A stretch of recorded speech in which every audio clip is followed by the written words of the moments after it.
Some have theorized that as humanity's forces were pushed further inward, as colony after colony fell prey to the relentless execution of the aliens' genocidal campaign, some in the Covenant began to question if humanity's fire could ever be fully extinguished. They questioned if our stubborn refusal to go quietly into the night might ever change the course of the war, turning it to our favor.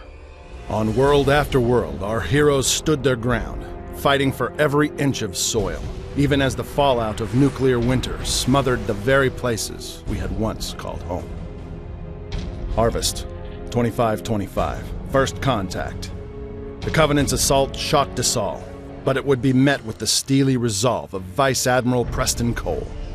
For years, he heroically led the UNSC against the Covenant, meeting the aliens on every world they attacked, stopping them cold at the cost of many of his own ships, and theirs. Cole's resolve would eventually get Harvest back, but only after 5 brutal years of fighting both on and off the planet. Nearly 3 decades later, after this same determination had been proven on 100 other colonies, the Covenant would at last find Reach, a fortress world resting at the doorstep of Earth.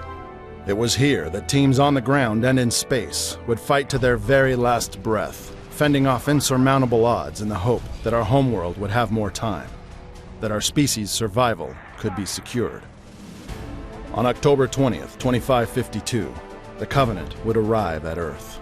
For nearly 2 months, humanity would defend against the aliens' overwhelming war machine, our resolve being tested to its very bounds. Then on December 11th, far beyond the border of our galaxy, this war would at last be brought to a close as human forces, aided by rebel elites, put an end to the Covenant's devastating rampage one final time. Humanity would survive, but its survival was not purchased in a single battle. For 3 decades, it was fought and bled for by countless men and women of the UNSC, whose fortitude and bravery stood in the way of what would have been our species' guaranteed extinction.